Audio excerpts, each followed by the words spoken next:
Listen up, people. That's right. It's time to listen to the sparks of bliss in your life. I'm your host and life coach, Caroline de Posada from Miami, Florida. And this podcast is an invitation to join me in upgrading our mindset, wellness, and relationships so that together we create a life that unlocks our bliss. Join me each week as we explore practical strategies, inspiring stories, and the moments of clarity, or as we like to call them, los momenticos, that make the world a little more magical. Consider this your weekly dose of wisdom in your pocket. Are you ready? Let's do this.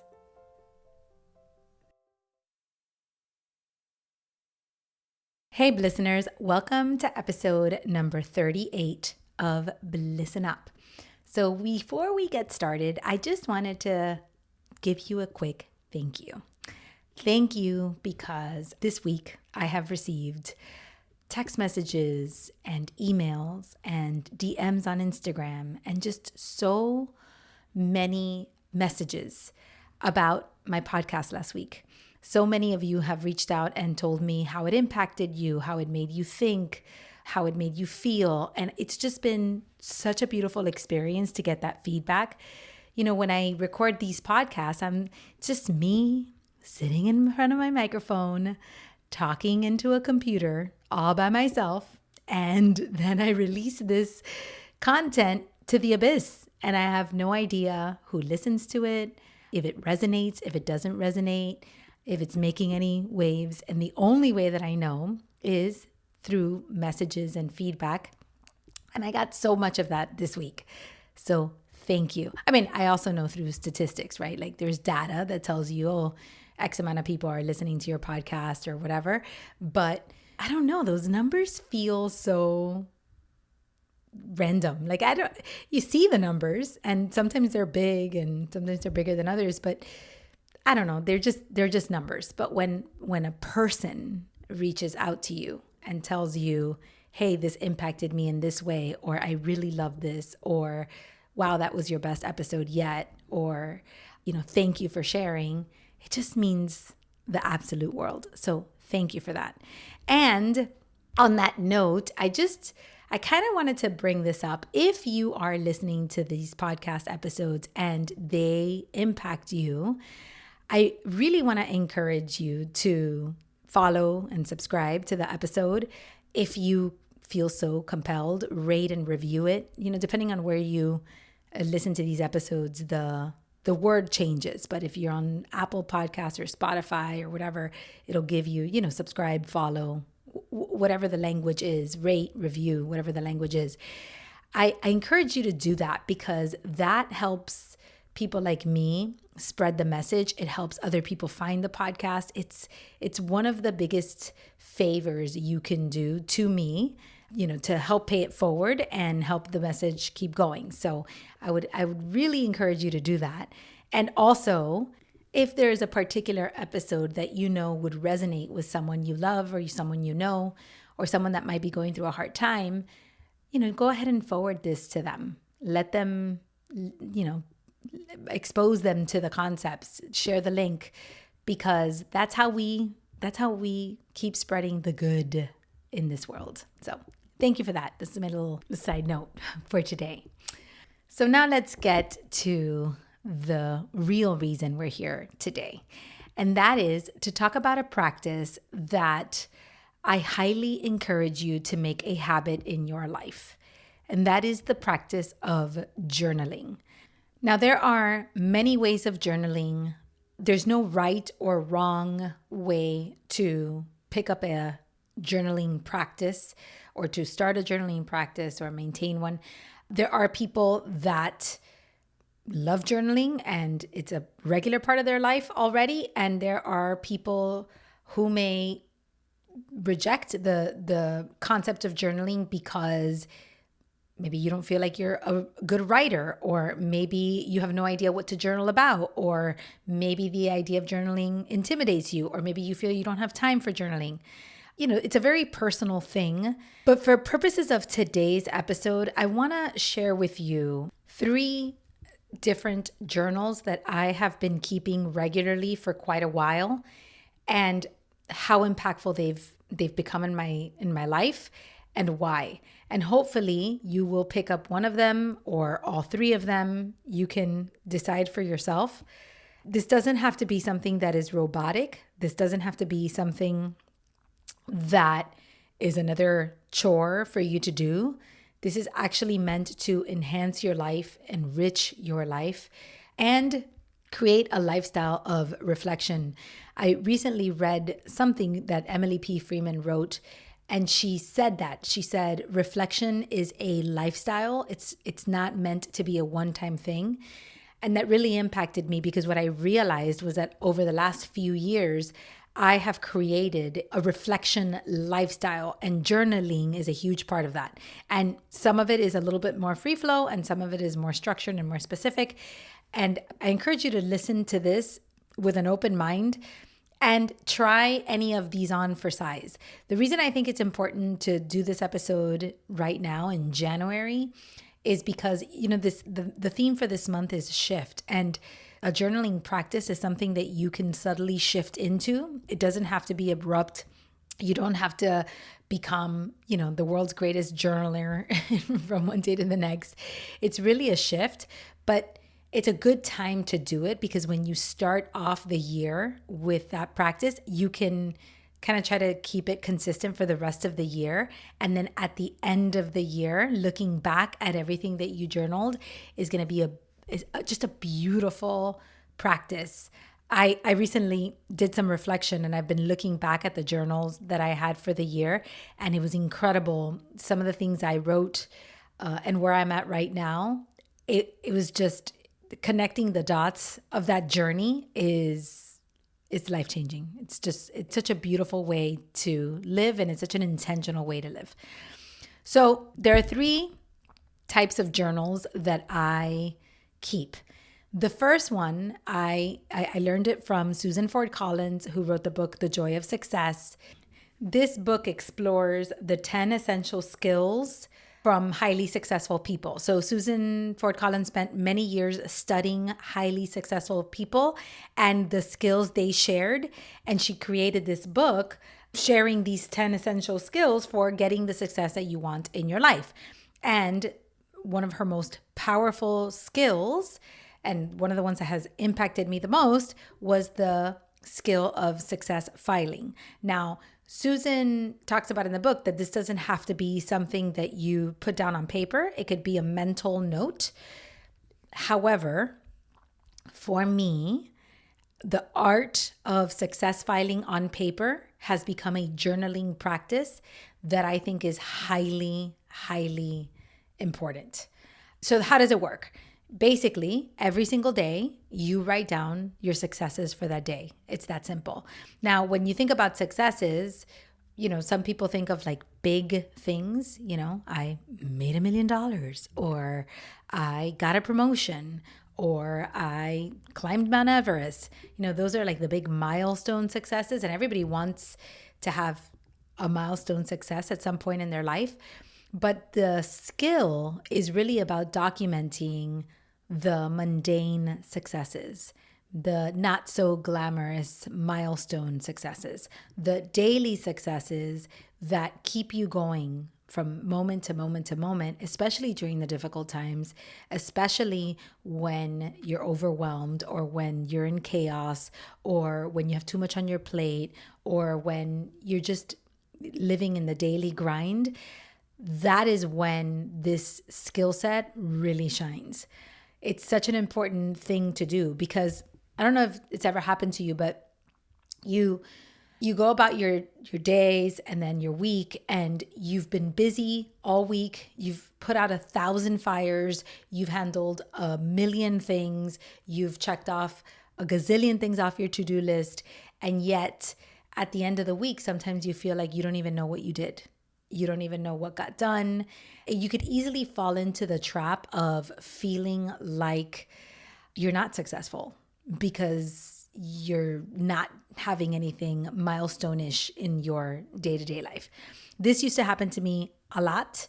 And when I first started coaching with Susan many years ago, this was back in 2015, 2016. And I remember I was scheduled to see her every single week. and I would come and I would sit with her, and she would ask me, well, what have you done this week? And my response would always be, oh gosh, absolutely nothing. I've done nothing this week. And then she'd say, oh, okay, well, let's talk about it. And then she would start asking me questions, and I would start telling her about my week. And at the time, I had these 3 little kids. I was switching out of my, one career and starting another one. I was dealing with the grief of my father's death. There was a lot going on in my life. And when I would start detailing all of the things that I had done that week, or all of the things that had gotten in the way of me not doing anything that week, which is how I perceived it, she started retraining my brain to identify what were the successes. And there was a lot of them. I spent a lot of quality time with my kids. I handled big things. I took care of my dad's estate. I, cleaned up the house. I exercised. I called someone I loved. I mean, there was like a million things that I would do that were successes, but I just wasn't trained to look at it that way. So the art of success filing is simply taking note of all of the things that you did, all of the accomplishments that you had, all of the successes, big or small. And on certain days, a success could be just getting out of bed in the morning because you're in a deep state of grief and life is hard, and you haven't been able to wake up on time for the last week or so, and today you woke up on time, and that's a success, and you should write that down. For me, at one point, a big success was doing what I said I was going to do. So if I said I was going to call you on Tuesday, and I actually called you on Tuesday, that was a huge success. And I had to start training my brain to identify those things. And then the theory behind success filing is that success begets success. So when you document your successes, you start to view yourself as a successful person, and then you start behaving with more success. You start doing more things because it feels good to do good, and therefore you're reinforcing this skill. So the way that I've always done success filing and for many years is that I have a Franklin Covey planner, and I get the daily planners because it allows me to write a lot on it for the day. And every day I just write down what my successes are for that day. Sometimes I write a story or something I want to remember, or maybe I just write what happened that day, but it's a beautiful practice. And we're not robots. So maybe you can't do this every day, but maybe you can try doing this as often as possible. And what I've noticed is that when I do it every day, my days are better. When I don't do it every day, eventually it starts to catch up with me, and I start kind of going into a lower cycle, and then I realize I need to pick up the practice again. So that's one skill that I encourage you to adopt. The next journal that I have, and this one I keep independent of my success file. I started this a few years ago, and the reason I keep it independent is because I don't experience this every single day. This is just a collection of things. So the next one is a synchronicity journal. Maybe for you, it's a joy journal or a spark of bliss journal. It's when you want to train your brain to find more of something. It's a good practice to write down when you find it. So in my case, when I learned the language of synchronicity and I was opening my eyes and enjoying the mystery of synchronicities that would happen in my life, I wanted to document them. I wanted to know what they were. I wanted to know when they showed up in my life. I didn't want to lose them because they were so beautiful and powerful and impactful in my life. So I got myself a little journal, empty, doesn't have a date on it. I don't even think it has lined pages. It's like just a blank journal. And every time that I enjoy a synchronicity, like something that is really impactful in my life, I write down the story. Now, sometimes I write it in full because it just flows out of me. But other times I just write bullet points, or I outline it, or I just write keywords that would remind me of that moment. But the idea is to document things that you don't want to lose. Now, I don't, like I said before, this is not something that happens to me every day. So I've had the same journal for several years now. One day, hopefully, it'll be completely full. But I go back through it every once in a while and I'll be like, oh my God, I'll still enjoy a synchronicity that I experienced in 2020 or 2021 or 2022, because really what this journal is a collection. It's a collection of things that I don't want to forget in my life. And that has been such a meaningful thing, specifically because I'll go back and I'll look at a synchronicity that I enjoyed in 2021. And of course, I'll remember it when I see it triggered in my brain, when I see it in front of me on paper. But I realize that I would have never thought about it again if I had just experienced it and let it go. And, the purpose of this podcast is to help you find the bliss that already exists within you. It's about learning how to listen for bliss, learning how to find bliss, learning how to see bliss when it occurs. And to me, moments of synchronicity are blissful. That it just is, because it's something that sparks awe in my heart. It's like a surprise. It's fun. It's mysterious. It sparks curiosity. And it gives me that little tingle in my heart that feels like bliss. So I want to make sure that I reinforce the habit of keeping my eyes open for those things. And when I see that I've written them down and I have a collection of them, they become more tangible. They become more real in my heart. And it's just such a beautiful practice to have. So for you, you can name it whatever you want. Maybe it's your miracle journal. Maybe it's your synchronicity journal. Maybe it's your bliss journal. Maybe it's your gratitude journal. However you want to detail it. But the idea is to document, to listen, to pay attention, to find, and then to commemorate, document, and memorialize these moments that form the collection of a blissful life. And then lastly, the third journal that I keep is the Next Right Thing journal. And this is a journal by Emily P. Freeman. It's a guided journal. And I really like it because Emily's a big fan of lists. So she has all sorts of lists in her journal. I don't use all of them. She separates the journal into seasons, quarters, and months. And she has all these little lists that you can make. So you have a what was life draining this month list, what was life giving this month list, what's a list of questions that you may have, what's a gratitude list you may have. And then she's got these little prompts that she uses called These Are the Days. And in there you can date it, and you can say, for each week of the month, you can say, these are the days of flag football, of yoga, of writing my book, of launching my podcast, of starting my coaching, of picking up my exercise habit, whatever it is that you're doing, of, going through hard times with my husband, of, worrying about my kid, good, bad, whatever it is. You can document it in these lists. And I really like this journal for that reason.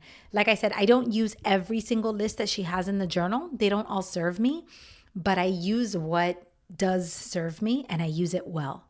So just a little story on that. I've been keeping this journal for a few years now. I think I had one in 2020. I think this is my third year using it. So 2022, 2023, 2024. I've kept this journal all year.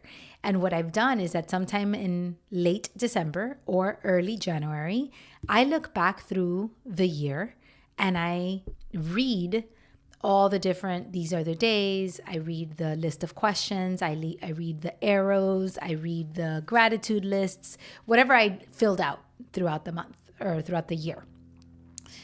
And I was looking at it this January, and as I was reading and reading and reading, I came across these are the days of going through my sister's health crisis.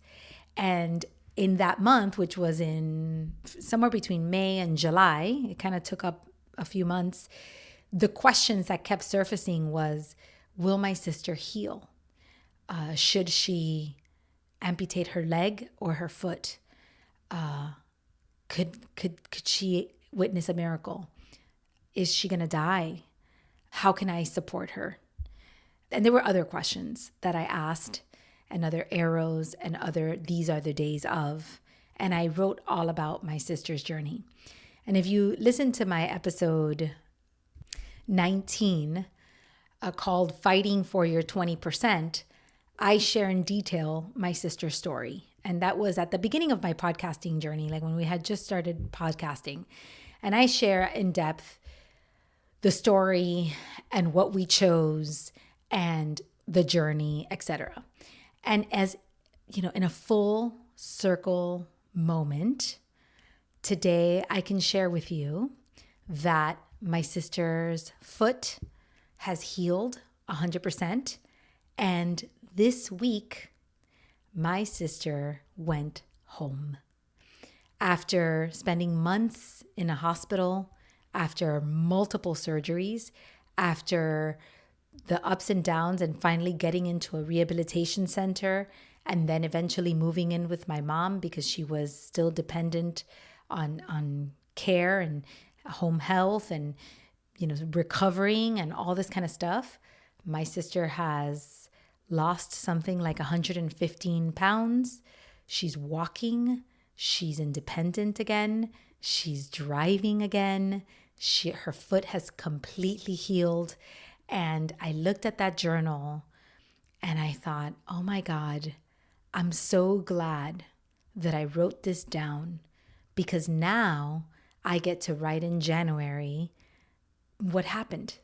I get to close the loop. I get to bring it back full circle. And that's such a gift for me, because again, I've decided that I want my lifestyle to be a lifestyle of reflection and intention. That is just such an important thing for me, and I want to make sure that I honor that. And this was like a full circle moment in my ability to do so. So those are the 3 journals that I keep: the Success Filing Journal, the Synchronicity Journal, and the Next Right Thing Journal. And I don't write in them every single day. I just keep them close to me, and I make sure that I revisit them throughout the year. And as the years go by, I'm building a collection. And I think you get to build a collection for yourself of your life. We don't necessarily remember days, but we remember moments. And when those moments are documented and memorialized, they become even more meaningful. And it's just such a powerful thing to be able to do this and to look back and notice what you've let go of, notice what you've accomplished, notice how far you've come, notice the evolution, the transformation, the shifts. And I think all of it put together is success in and of itself. So whether you decide today to begin a success filing daily habit or a synchronicity journal, or you pick up the Next Right journal, I'll put the link in my show notes, and you could also find it on my Amazon page. Whatever you decide to do, just pick up one journaling habit. Start putting your pen to paper and noticing and naming your life.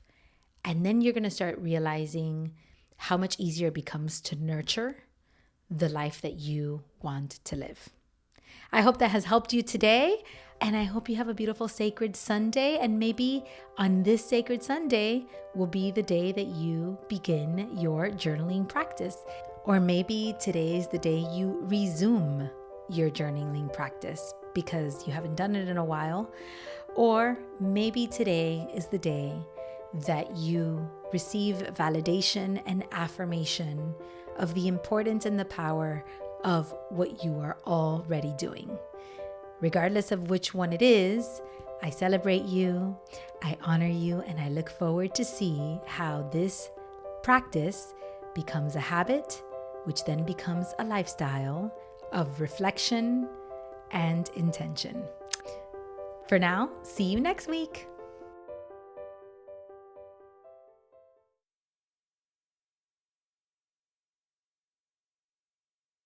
That's it for today's episode.